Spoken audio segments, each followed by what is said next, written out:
I am Anthony DiPolito from Northampton County, 2nd District. I am here, I want to take this opportunity to nominate Denai Powers for Vice President of the Pennsylvania Medical Society. Initially having trained at the University of Pittsburgh, Dr. Powers subsequently started a transplant anesthesia program at Emory. She returned to Pennsylvania and has practiced anesthesiology for the past 24 years. Dr. Powers has served our society from the 6th District on multiple levels. She has served on the Council on Government Affairs.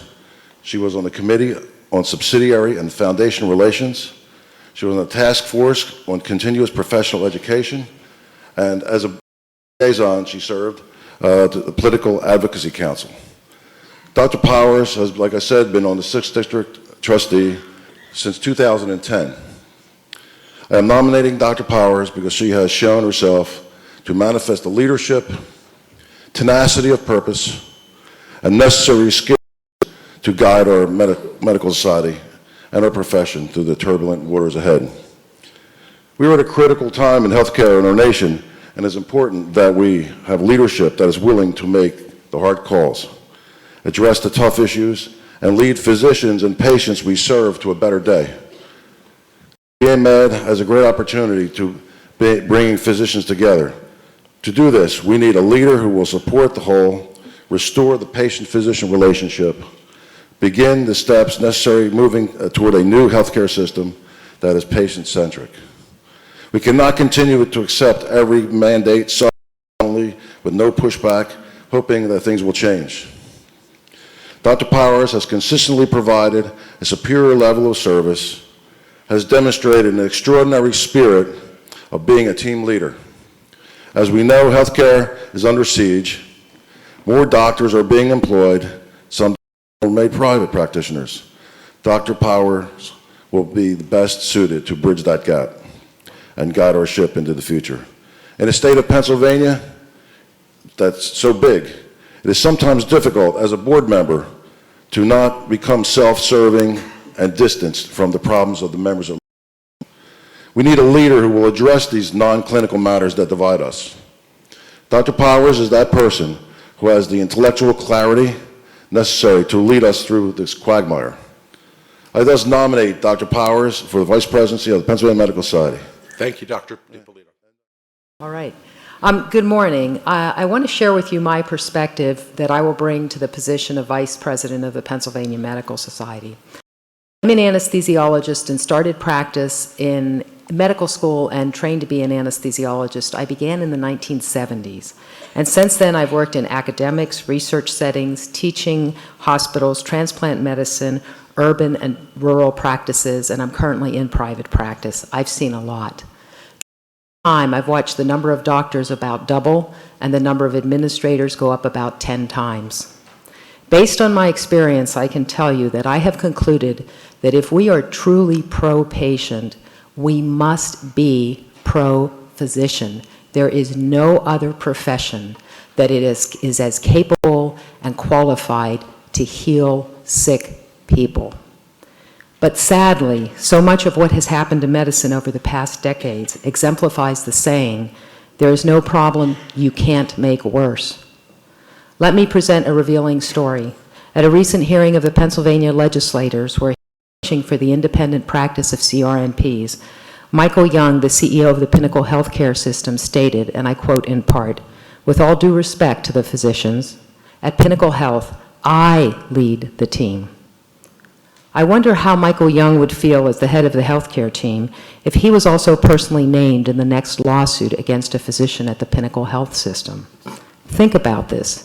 Physicians bear the liability for adverse patient outcomes, but others take the credit for what we do and push the idea that they are the ones in charge of medicine.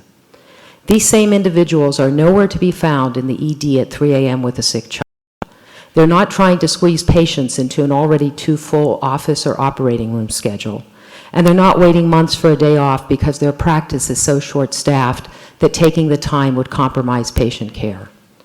We must vigorously correct this narrative. Our reality is that bureaucrats, administrators, insurers, and other non-physicians haunt every one of our steps. We use years of training and devotion to deliver care to patients, and at our shoulders stand a legion of micromanagers profiting from regulations they create and doing nothing to improve patient care. The philosophy that we first must accept a very bad idea and then try to mitigate the damage is a losing proposition. We must unwind onerous burdens already in place, educate legislators and the public about the damage that is being done to patient care.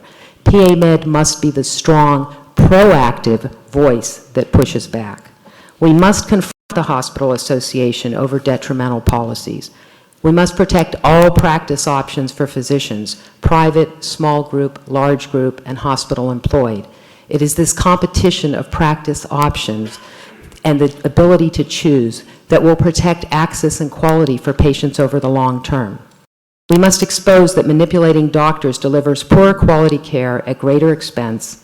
There are those who know this but love putting the money in their pockets and then blaming physicians for the increasing costs. Legal associations protect attorneys' rights to control the practice of law. If lawyers control the practice of law, surely it is even more important that doctors control the practice of medicine. PA Med is our association with which to do that. We cannot leave it to individual physicians to fight this alone. It's late, but it's not too late. We must do a better job of turning PA Med resolutions and priorities into legislation. In my 7 years on the board, PA Med has introduced few legislative initiatives, while our staff is overworked dealing with a deluge of legislation against us written by other stakeholders. We must be more strategic with our resource use. How about increasing financial and personnel support to grow legislative impact? Imagine banning contract language that places the interest of a hospital or insurer above a physician's right to advocate for a patient, or requiring the insurer to bear the responsibility of paying deductibles when patients do not.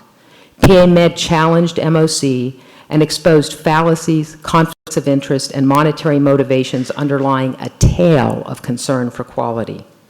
Success will breed more success. We are an ancient profession, highly trained, intelligent, respected, and with a work ethic that is almost suicidal. We can do this. Things can improve. If elected, I will work to get us there. Thank you for your time. Thank you for your attention. And for something you don't hear enough, thank you for your service to the patients of Pennsylvania. Thank you, Dr. Powers.